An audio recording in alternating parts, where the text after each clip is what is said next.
In die nuus vanaand, die polisie krap kop nadat 'n gesin van 10 doodgeskiet is in die Imbali Township naby Pietermaritzburg. 'n Regter klap die sweep in die 25 miljoen rand se Nolane staatskapingssaak en spreek 6 beskuldigdes en 2 maatskappye vry. En nee, die is nie na Makwaland se blommepragt nie.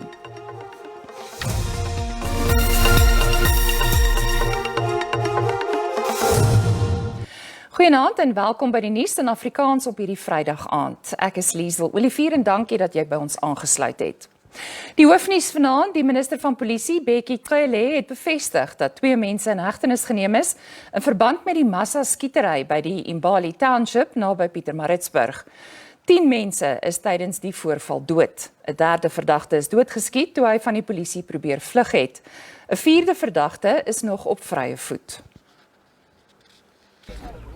Die minister het die misdaadtoneel besoek, vergesel deur die nasionale kommissaris van polisie, Fanny Masemola, en ander topbestuurslede. Daar word aangevoer dat die skieters hulle as polisielede voorgedoen het, wat glo na vermiste vuurwapens gesoek het. Die aanvallers het toegang tot die huis verkry, waarna hulle vermoedelik van vertrek na vertrek gestap en op die mense losgebrand het. 8 vroue en 2 mans is in die voorval dood. 'n kind van 6 is ernstig gewond. Die motief vir die aanval word ondersoek. It has been confirmed that 10 people here are dead. The youngest will be 13, the oldest will be 63, who happen to be the mother of the house, but it does look like it's a family. Most people that are there are of the same surname.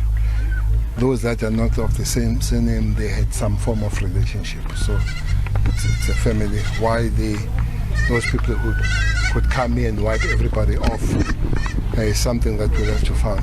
In 'n onverwante skietvoorval is 4 mense gister by 'n huis in KwaMashu, noord van Durban, doodgeskiet. Inwoners van Soweto, suid van Johannesburg, eis dat diegene wat verantwoordelik is vir die wrede dood van 2 laerskoolleerlinge spoedig in hegtenis geneem word. 3 leerlinge is Woensdag by die Isiseko primêre skool in Soweto ontvoer, maar een het daarin geslaag om te ontsnap.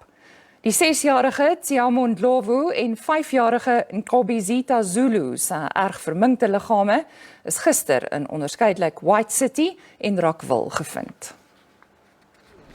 'n Gemeenskap in skok na die gruwelontdekking van die verminkte liggame van die 2 jong seuns. Tsiamo en Nkobizita en nog 'n vriend is Woensdag ontvoer. Die vriend het daarin geslaag om te ontsnap. Die gemeenskap vrees dat meer kinders aan rituele moorde blootgestel sal word. Die kinders het na skool na die sentrum gekom, maar ons was nie daar nie, waarna hulle toe Kosa Park toe gegaan het en die tragedie hulle oorval het. It's the first time of hearing such a thing, because normally we look after the kids from the same community. Yeah, we are a dropping center after all, so maybe it would have been better if we were there. I don't know, maybe. Families en versorgers is verpletterd. Patrolleerders in Soweto het 'n beroep op die polisie gedoen om meer ondersteuning te bied om misdaad in die gebied te bekamp. We are dealing with people that are likely to be using children's parts for muti, or there's also some level of trafficking, maybe parts of people, I'm not sure about that. But now that says the care for children as a community is very low. 'n Hoëvlak regeringsafvaardiging onder leiding van die Gautengse premier Panyaza Lesufi het die bedroefde families besoek en wetstoepassers aangemoedig om die moordenaars vas te trek. Our mandate is to make sure that what the department in essence, the departments that are involved, the Department of Education, the Department of Social Development and the Premier's office do actually come good of their promises and undertakings that they've made to the families. And then secondly is also to the police to make sure that the police do their job and find the culprits that they've done this. Die motief vir die ontvoerings en moorde is nog onbekend. In Bloemfontein het die Vrystaatse Hooggeregshof al 6 beskuldigdes en 2 maatskappye in die omstrede R25 miljoen Nolani bedrogskandaal saak vrygespreek. Regter Nompumelelo Gusha het die staat, wat nie hulle saak bo redelike twyfel kon bewys nie, se kop behoorlik gewas. Verdere sout in die wonde is dat die 5 aangeklaagdes wat vir ontslag aansoek gedoen het, siviele eise teen die staat beplan. Stille opgewondenheid en verligting vir diegene wat by die R25 miljoen Nolani bedrogsaak betrek is, na regter Gusha se onskuldige uitspraak. In 'n verdoemende uitspraak het Gusha die staat se saak en gebrek aan getuienis, asook die ondersoek, as 'n komedie van foute beskryf. Regter Gusha het ook die staatsgetuie, Shadrack Kazula, met sy berekende antwoorde as ontwykend bestempel. In the circumstances, I make the following order. The application in terms of Section 174 of the Criminal Procedure Act for the discharge of accused number 1, 3, up to 8 is granted as follows. Accused number 1 is found not guilty and discharged in respects of counts 1 and 2. Accused number 3 and 6 are found not guilty and discharged in respect of count 2. Accused 4, 5, 7 and 8 are found not guilty and discharged in respects of counts 2, 3 and 4. Mr. Kazula is not indemnified. Die uitspraak is 'n verligting vir die aangeklaagdes, wie eise teen die staat beplan. We're relieved and pleased with the outcome, but given the sort of damning judgment that was handed down, we are actually, I'm quite angered. I'm quite angered that the state, the prosecuting authority and the investigators would have pursued a matter like this which had no merit to begin with.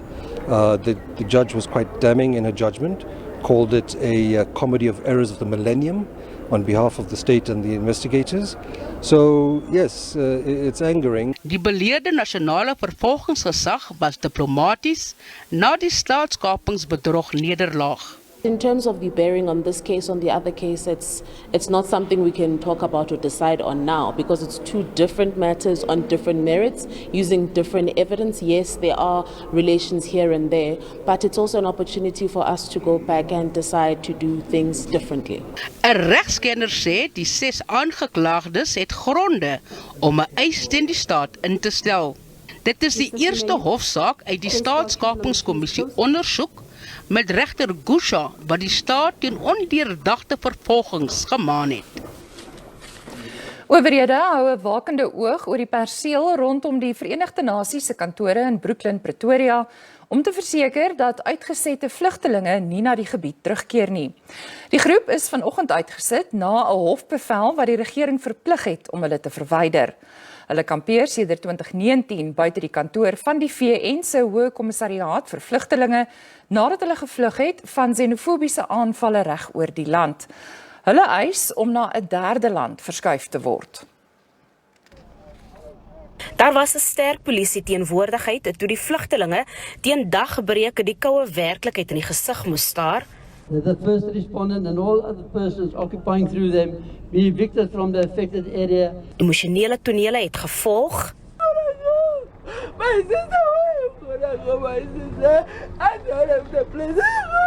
I don't have the... Terwyl sommiges bereid was om vrywillig na die Lindela repatriasie sentrum geneem te word, het ander hulle eie lot gekies. Selfs met asieldokumente wat verval het. It's the same because even I'm here also I'm not safe. The way I can go is only God the one can help me for that. Where are you going after this? We're just running small. I don't know till when. I don't know where they're going to die or what. Meeste van die 100 vlugtelinge is van Burundi, Kenia, Uganda en die DRK. Sommiges is in hegtenis geneem. Where communities in South Africa na kuna go? Where problem for community? I came here for xenophobia. I can't go to Lindela. I'm suffering by sister. I need protection only. Die kinders was angstig. The suffering that we were facing here, that side, it's gonna be probably 100 times worse. For me, I'm dead. Hulle het na die xenofobiese aanval in 2019 hierheen gevlug en wou hê dat hulle na ander lande verskuif word vir hulle veiligheid, maar die VN sê dit is onmoontlik om hulle te skuif. The operation has been carried out very much respecting the rights and dignity of the refugees. We've been assured by authorities that all efforts will be made to keep the parents and children together. The one problem was that these people didn't want to be represented in court. And I think if they wanted to be represented, if they had representation in court, it would have maybe looked a bit different because one could tell these stories to the court. Hoewel baie geweier het om terug te gaan na Lindela toe, het ander ingegee. 10 people have returned or have voluntarily decided to return to Lindela Repatriation Center by the Department of Home Affairs.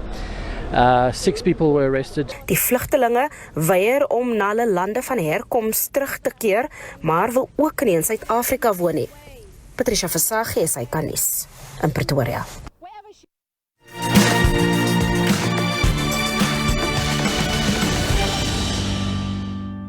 Minstens 3 mense is beseer en grootskaalse skade is aangerig na 'n Russiese vegvlieënier per abuis sy teiken gemis en 'n Russiese dorpie sowat 40 km weg van die grens met Oekraïne getref het. Die aanval in Belgorod het net na 10:00 gisteraand plaasgevind. Niemand is dood nie, maar verskeie geboue en voertuie in die omtrek is verwoes.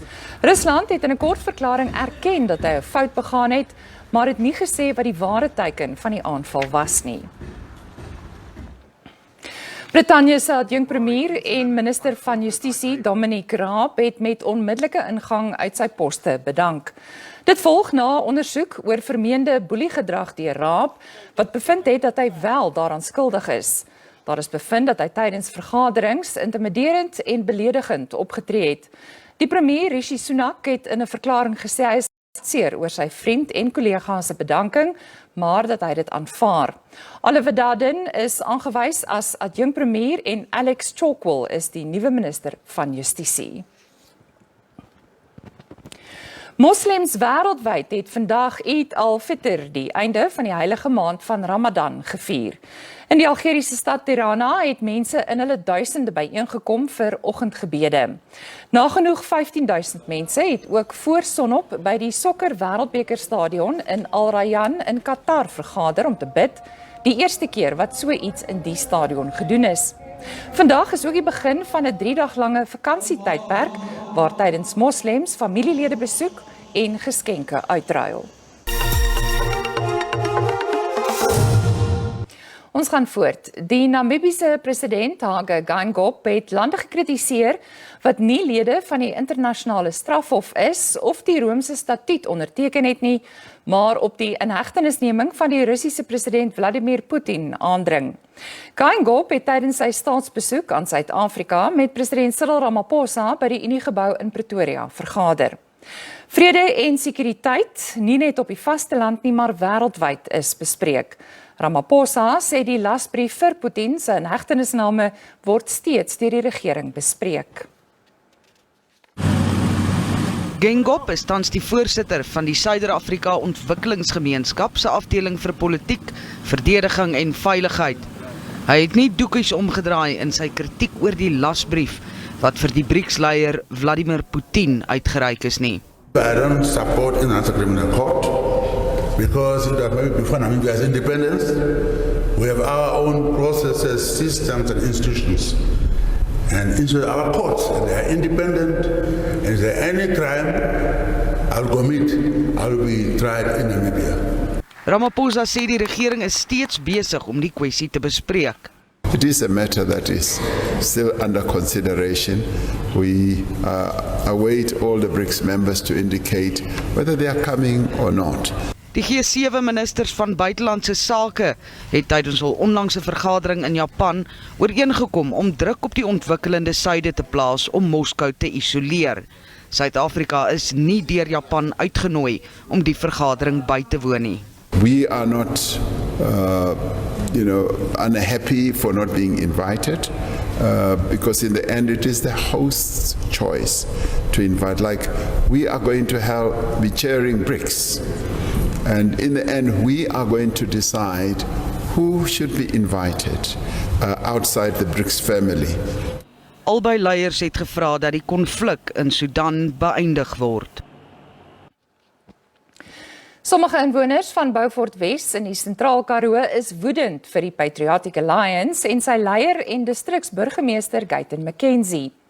McKenzie is verlede jaar tot burgemeester verkies en het in sy eerste 100 dae 'n string prestasies ingeryg. Dit sluit in dienslewering, werkskepping en om weg te doen met die emmertoiletstelsel in sommige gebiede. Hy het onlangs aangekondig dat die distriksmunisipaliteit meer as R60 miljoen aan Eskom betaal het en so sy skuld gedelg het. McKenzie spog dat sedert hy die distriksburgemeester geword het, hy slaggate en swembaddens reggemaak het, beleggings en nuwe besighede gelok het. Maar sommige inwoners beweer dit is alles leuns. Ons as die gemeenskap van Beaufort Wes sê, ons kan nie meer langer lewe in armoede en ons kragte word geblok, ons betaal ons huise, maar jou krag word nog steeds geblok, maand vir maand.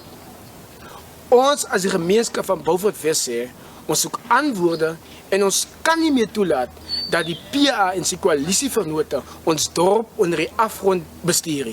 Die DA beskuldig ook McKenzie en sy party van kaderontplooiing nadat die voormalige DA-raadslid, Derek Welgemoed, oorgeloop het na die Patriotic Alliance.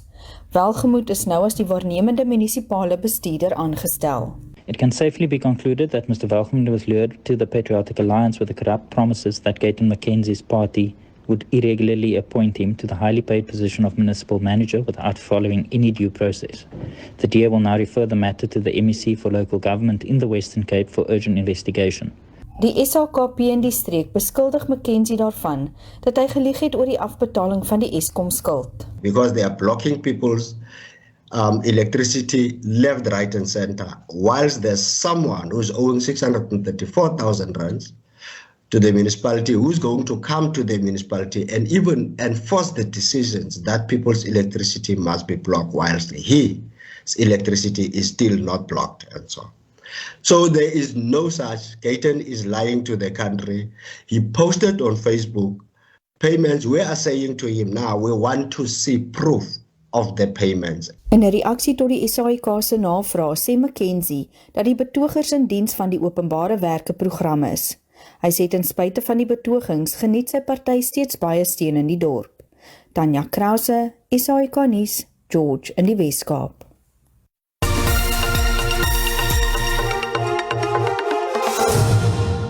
En nou vir 'n kykie na die dag se markaanwysers. Die rand het teen die sluiting van die JSE vanmiddag teen die vernaamste geldeenhede gedaal. Die JSE se indeks van alle aandele het in die rooi gesluit nadat hy met meer as 1% gedaal het. Die goudprys het gedaal terwyl platinum gestyg het en die prys van Brent olie was bestendig. En ten slotte, dis nie net in Namakwaland waar 'n mens elke jaar kilometers se blommepragt kan aanskou nie. In Amerika het 'n ongewone nat winter gelei tot plate oranje en geel veldblomme op die heuwels van Suid-Kalifornië. Besoekers kom van heinde en verre om tussen die delikate oranje papawers van Kalifornië se Antelope Vallei te ontspan. Wat hierdie jaar uniek maak, is die wye verskeidenheid blomme. Certainly we don't see it everywhere in California, but a place like this, it's the right sort of soil with the right sort of drainage and the right sort of aspect facing the sun and the right amount of sun per year, the right amount of precipitation per year. So it's the same reason you don't necessarily see it everywhere. Sommige beskou die veelkleurige blomme as die perfekte agtergrond vir foto's. We as girls, we just wanted beautiful photos for Instagram, of course, and just for us. And my friend, she's an amazing photographer, and we decided to see the full bloom of poppy seeds. It's amazing. Almal wat die blommepragt aanskou, is dit eens dat dit op mense wenslysie moet wees vir die ervaring en die Instagram kiekies. Hoe dan anders? Die Afrikaanse redaksie groet tot môre aand en wel om 6uur. Geniet die naweek. Totsiens.